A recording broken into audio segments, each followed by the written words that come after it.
Hello YouTube, this is Morgan, Airspeed Prime here at my next Avatar Weekly Discussion topic video. And this one's going to be a bit of a different one, bit of a special one, because this is my first, I suppose, Patreon chosen Avatar Weekly Discussion topic. So I'll talk more at the end of this video about kind of the specifics of this and how if you want to support me on Patreon, you can choose an Avatar Weekly Discussion topic as well.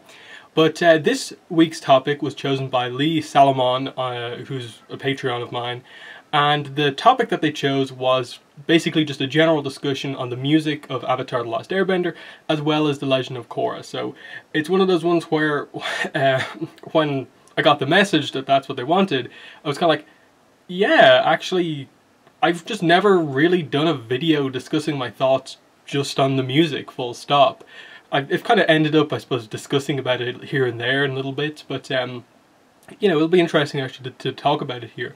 I suppose immediately I will draw everyone's attention if you want to, I suppose, hear a little bit more of like, oh, what are my favorite pieces of music? I'll discuss some of them here, but if you want a more structured discussion, Avatar Online Podcast episode 154, which we did a few months back, is basically myself and Greg discussing our top 5 pieces of music from Avatar The Last Airbender, and I play bits of the music during that podcast, so that's a fun one to check out. I'll leave a link to that podcast in the description, and you can download that if you want. I'll do my best to like play tiny clips during this video, but I don't want to go overboard just because of copyright stuff potentially, so I'll probably leave that to a minimum in this video, but the podcast I play, I think, more or less the full pieces of music in that one.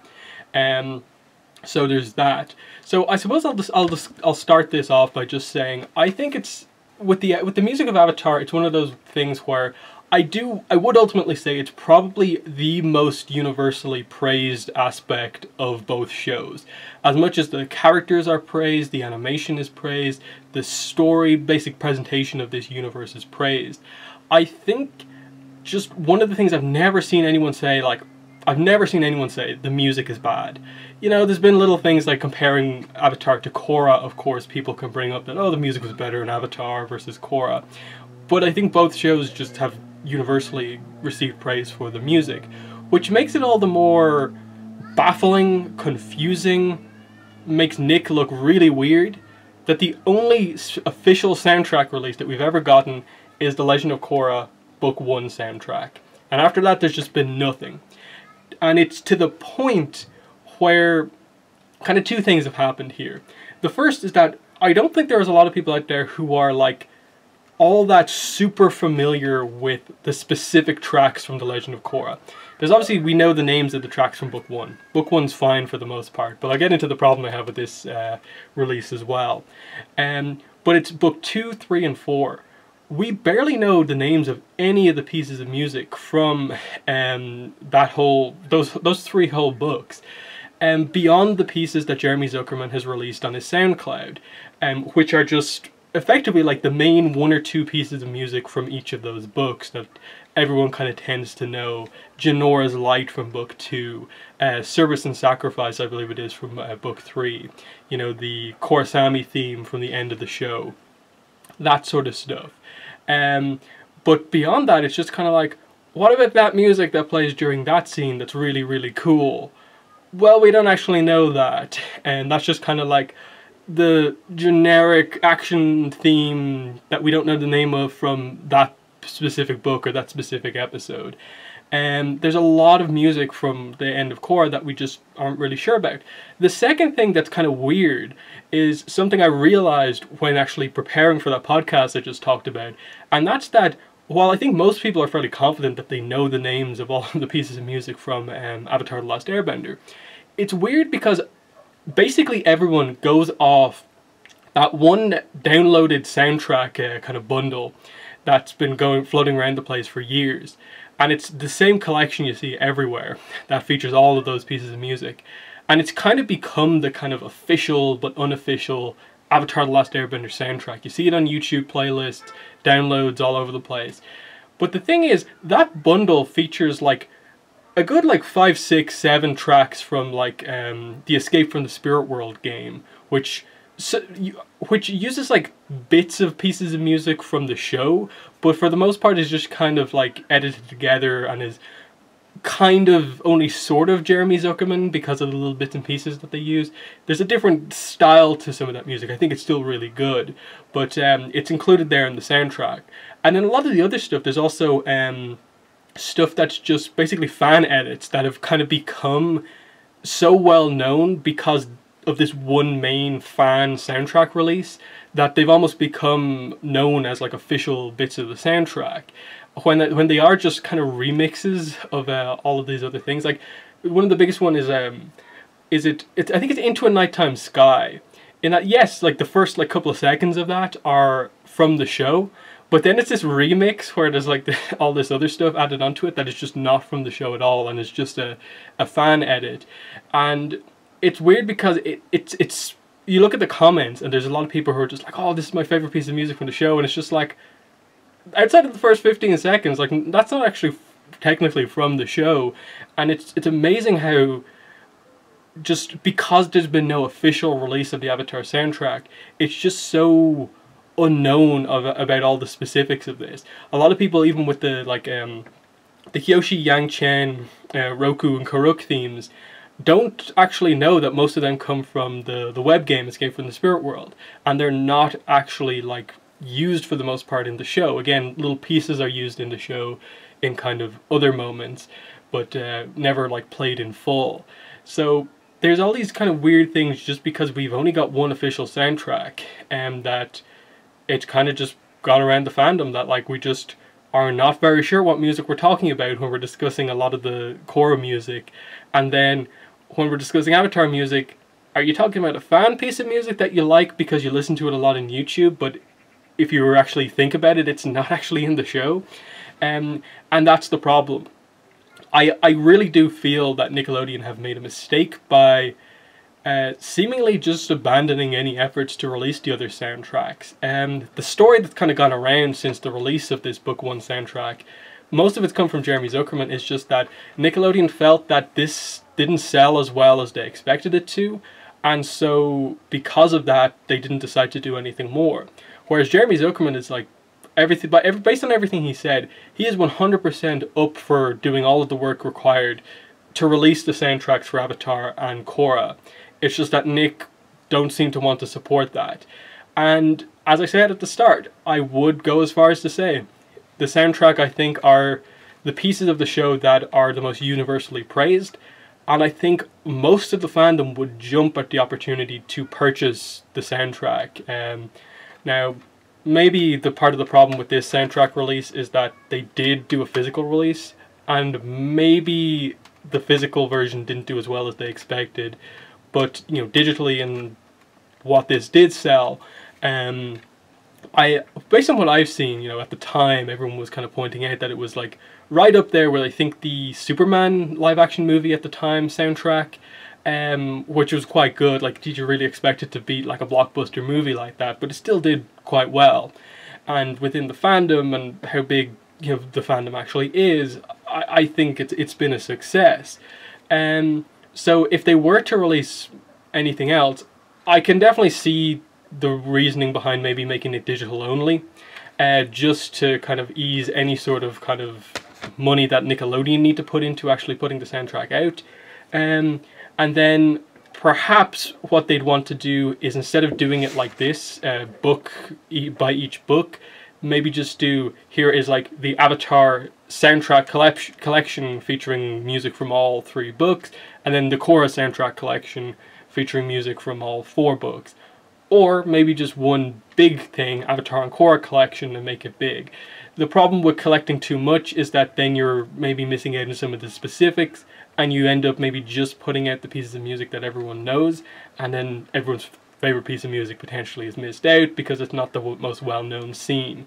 But I feel there's a lot of criticism, of course, when you see all these like petitions around the place for like, oh, let's petition Netflix to buy the Avatar franchise from Nickelodeon and everything will be better. And it's always a case of like, you know, we could get like the entire fandom to sign that thing and nothing is going to happen with that. But I feel like if the fandom really got behind and just at the same time like demanded a soundtrack release, it's almost the sort of thing I feel that could eventually happen, just because, you know, they did release one and it is such a well-liked part of the show, and realistically Jeremy Zuckerman would be doing most of the work himself, and he seems quite passionate about doing that. But there's obviously some reason Nickelodeon have beyond, you know, because they can't be unaware that the fans want the soundtrack. So there has to be some reason they're not telling us for why they don't seem to want to release any sort of a soundtrack. But I feel if enough people really got on about it and contacted Nickelodeon and it was this combined fandom effort, I feel something maybe could happen. But it's just been so long now since Korra has ended, and it's been so long since Avatar, and there's been no real effort made for any of this stuff to happen. It definitely is, I think, one of the more frustrating things with Nickelodeon, just that they did consider this financial failure, or didn't sell as well as they wanted, and that's kind of where we're at. It's always been like one of those big examples that we use for why the fandom really turned against Nick, and I suppose to some degree why the show ended up being kind of digital only towards the end of its run, in that I think there was a lot of people who just weren't really willing to give Nickelodeon the views come the end, at least on like TV views. So there's that. Now let's get to actually talking about this a little bit, because it is the most obviously accurate kind of version of this. It's not like fans making up names for official tracks or edits. This is the official stuff. It's 26 tracks. Unfortunately though, I think one of the big complaints about this is that it doesn't feature one of the best pieces of music from the entire show, at least book one, and that is the piece of music called The Rally, which is obviously from episode 3. I was shocked when that wasn't included here. The reason it's so shocking and is kind of, I think, almost an unforgivable absence is because, yes, it is one of the best pieces of music from book one, but because they literally released the piece of music already. Coronation, when it first started, one of the free things you could get just by getting a small amount of points in Coronation, spreading your links around for Coronation, as everyone remembers, was a mini kind of Korra soundtrack from the first couple of episodes, and it featured The Rally. And I don't get at all why we just it wasn't included on this soundtrack at all. It just feels weird that it just nothing ever kind of came of it. Like I'll just find it here really quickly. And play some of it just so you guys are aware of what it is. That it just flat out isn't included on the official CD, but it is actually out there in full officially because of everyone from Coronation. I'll just skip to the part where it's most, I suppose, recognizable. Yeah, it's this stuff. Obviously it's at the rally, and it's the build-up to like Korra and Mako in the background kind of doing stuff as the rally's going on. People are getting their bending taken away.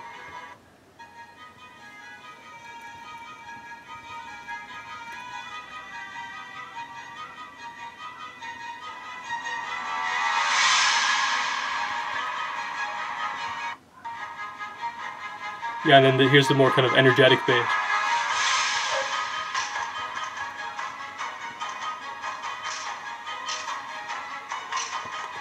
But yeah, like, it's just such a weird thing that it's otherwise so complete. Like, you have the main title music, the end credit scene, Greatest Change, you know, Korra airbends, you know, Republic City Under Attack, firebending training, Airtight, In a Box, Hidden on All Sixes. Probably the most notable one from the soundtrack is Before. I think that's probably the best piece of music on the whole soundtrack, because one, it's one of the longer ones on the soundtrack, but I think it's one of the best because it takes place obviously at one of the most important scenes within book one, that being it's a piece of music that's played in full within the show, and that is the Noatok and Tarlok flashback. And this music really, I think, sets the tone for kind of how tragic for the most part, their kind of history is. Again, like it's a 7.5 minute piece of music, but I think it's really, really well done. Here's I suppose, probably the best part of it.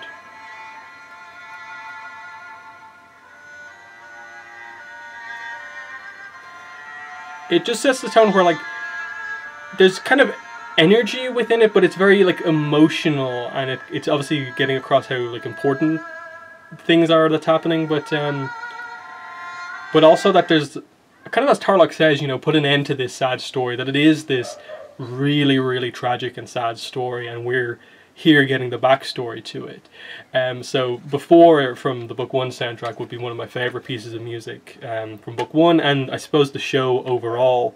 You know, there's other stuff like firebending training, I think, is quite good.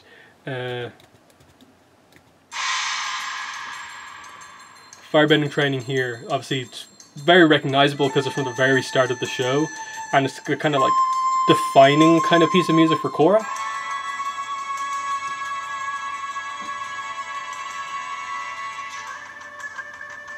Like you have the, it's very Avatar what's happening here, but it's also like Korra. It's different, it's new, and it's kind of some of the new instruments that they were using on Korra. So I really like that piece of music. It's quite kind of energetic.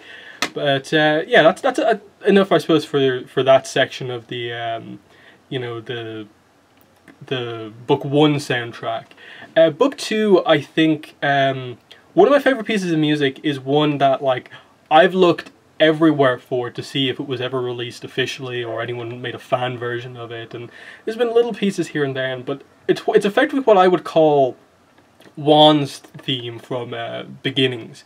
And where I got this little clip that I'm going to play for you from is that Jeremy Zuckerman was on a podcast kind of interview with someone, and he played some pieces of music that have never been released before, like in that like form, just the audio with no like you know, character dialogue over it. And one of them was effectively what I'd always interpreted as being Juan's theme from the Beginnings, because it's only played during Beginnings, and I think kind of comes across as like the proto, you know, Avatar state theme, Avatar's theme, and it's this. So this is something I edited together from a podcast.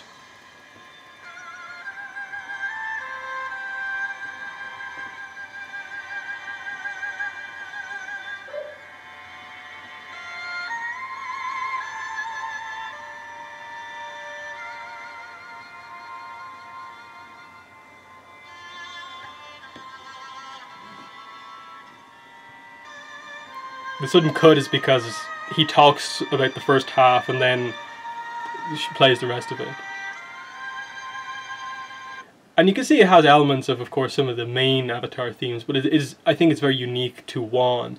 The other Book 2 piece of music that I really like, of course, is Janora's Light, which is one he has up on his SoundCloud for anyone wondering. And it's obviously final battle music, more or less.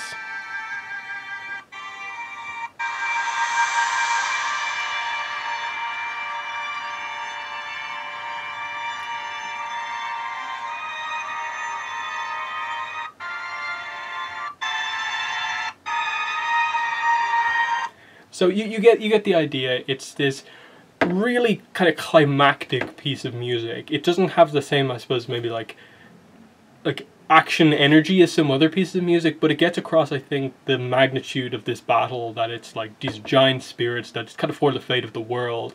And I think it just works so well with the kind of spiritual, and how Vaatu effectively is like the most powerful villain Korra's ever faced, and that he is this ancient threat, and it gets that kind of ancient in the past related to the first Avatar idea across. So I do really, really like that a lot.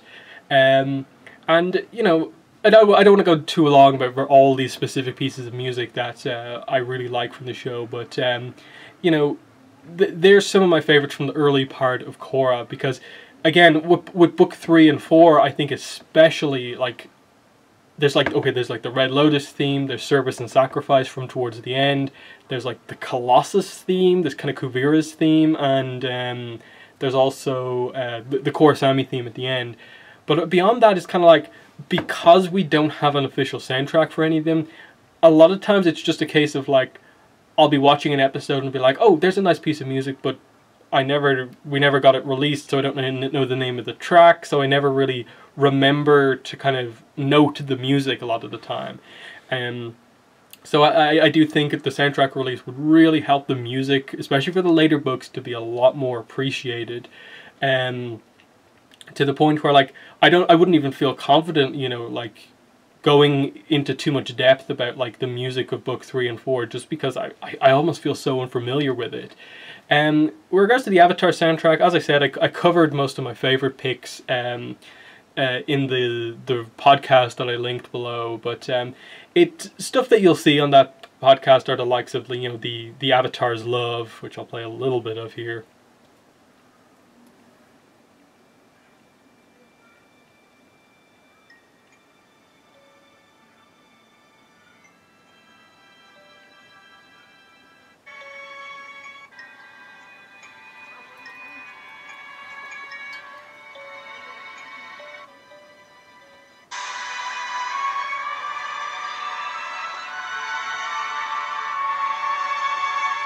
Sorry, trying to like organize the players and where I have the files for each of these little bits of music is kind of awkward, but you get the idea.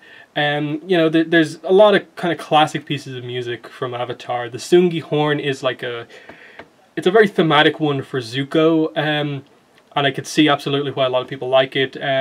It's very much a kind of, you just relate to his character arc, and I think listening to the piece on its own perhaps isn't. It doesn't stand out the most because I think it's so linked to specific moments of Zuko making decisions.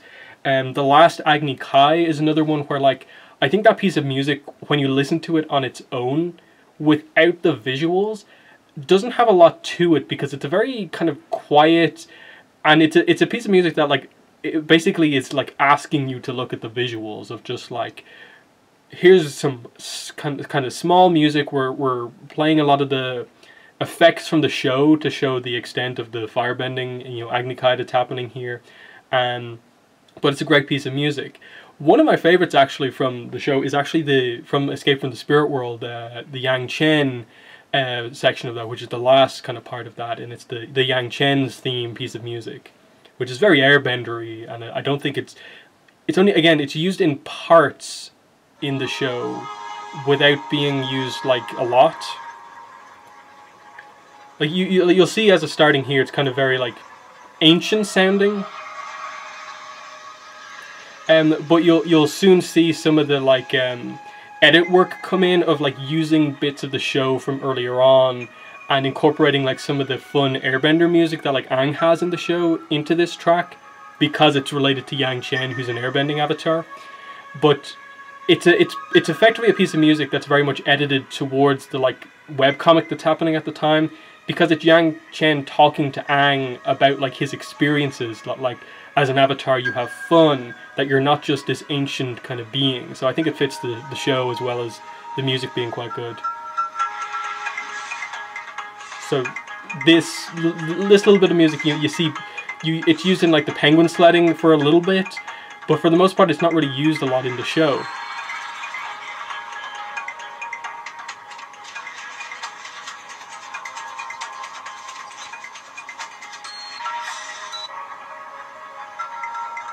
So I definitely recommend, if you haven't heard that piece of music, to check it out on your own. It's just called Yang Chen. Just look up like Avatar Yang Chen music or soundtrack and you'll find it. It's a really good piece of music. Other stuff that I like from the soundtrack, you know, like I think the intro and outro are obviously like classic Avatar music. Like everyone remembers the intro, but I think the outro, both the one that's used for like every episode except the last one, as well as the one that's used for the last episode, all extremely notable pieces of music that I really, really do like. There's other stuff that's like the Final Blow piece of music, which is effectively, you know, some of the Avatar State theme kind of made more kind of energetic. That's obviously used in the Drill episode.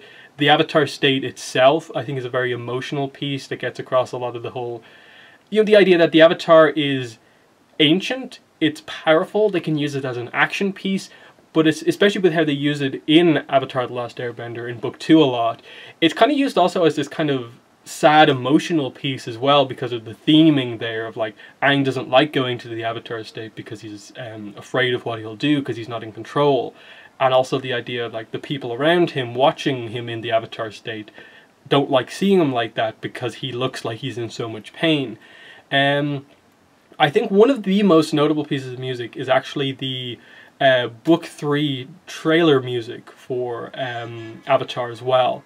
Everyone remembers this because, especially if you've been in the fandom for a long time and we're waiting between Book 2 for like the second half of Book 3, everyone will remember this piece of music completely. They also use it as the initial Book 1 air trailer for Korra, so they realized how good this music was for hyping stuff up and used it twice. But I like the slow opening, because I think everyone remembers this trailer as well, with so many like amazing moments of like Team Zuko kind of with Team Avatar interacting for the first time was in the trailer, and just the idea that like, oh, they're actually committing to him changing sides. But you can sort of see it building up like in the background, and yeah.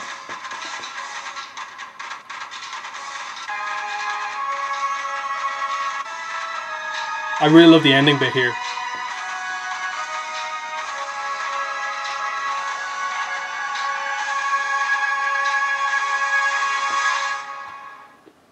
Apologies if me playing the music here just doesn't come across massively well at all on camera. The audio is kind of weird because I'm playing it from my laptop right here, and you know my camera speakers are kind of weird. But I think it gets across the idea of like the pieces of music, the names I'm talking about. So I'm pretty much gonna wrap it up here without going too much in depth. Just saying that the music of the show I think is amazing, and it goes back to what I said at the start. I think it's one of the most universally praised aspects of the show, more so than anything else. I think you can definitely understand how like, okay, Avatar, we all love it because we're fans and would recommend it to everyone, but it's maybe not for everyone. But I think you could acknowledge just how good the music is for this show without really having to understand everything. Certain pieces of music, of course, we as fans relating it to the scenes will get much more out of, but some of it is just good music on its own. Especially with, you know, it being kind of Asian, Eastern inspired, it's kind of different as well, especially if you haven't watched like a lot of anime and aren't used to like this type of music.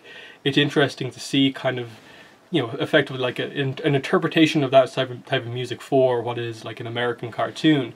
And then like there's that, I talked about a lot of the epic pieces of music, which I do like, but there's also the stuff that's very kind of specific to certain episodes. Like some of the stuff in like the swamp is really good as well, like just that they play that sort of you know, wild music for the swamp benders, the Foggy Swamp tribe. You have a lot more kind of spiritual music when that sort of stuff is in play, like with the chakras and so on. But you can also have more kind of comedic pieces of music that incorporate like characters singing and stuff like that as well. Iroh, like Leaves from the Vine, is a great song that actually has lyrics. Secret Tunnel is more of a comedy song, but when you look at the lyrics, it actually fundamentally tells the story of Oma and Shu. So they put a lot of effort into some of these kind of song kind of moments in the show as well. Even the Swampbenders song, which is, you know, Set My Lines by the Riverbed, that's a fun one that like incorporates their dynamic of like cat gators and stuff like that. But yeah, that's the music. So in the comments, let me know what your thoughts are on the music of Avatar and also Korra. Do you think an official soundtrack will ever happen? And just in general, is there anything from the video I said here that you want to comment on? But I'll finish up by, like, as I said at the start, this was my first Patreon suggestion Avatar weekly discussion topic. How you can choose one yourself is that if you support me on Patreon at the $3 tier, you can choose the discussion topic that I do for an Avatar weekly discussion topic. If you don't want to do an Avatar thing, you can also separately from that choose a show for me to review the first 2 episodes of. If there's a specific show I've never reviewed that you think I'd like, or you just want to hear my thoughts on, I will happily do that instead of a discussion topic for that same tier. And then, as I said, I link my Patreon in the description for basically all of my videos. You can look there to see the other tiers that I have. Like if you subscribe on Patreon for like I think $7 and up on my Patreon, you can actually like be on the discussions with me if you want. Like that's the kind of higher tiers that I'm kind of offering, is that if you actually just want to discuss something with me, we can do it over Skype. You know, like I'm really familiar with how to record Skype calls for the podcast and so on. If you're honestly interested in that sort of thing, I'm happy to do those sort of these discussion videos with you. Of course, it'd be audio only, like it wouldn't be like recording, you know, webcam talking to each other. It'd be audio only, but that's how it would work. And even on the higher tiers, I think, than that, you can choose like a podcast discussion topic if you want. So just give my Patreon a look if you want to, you know, be more, I suppose, active in terms of like deciding what content you want on my channel.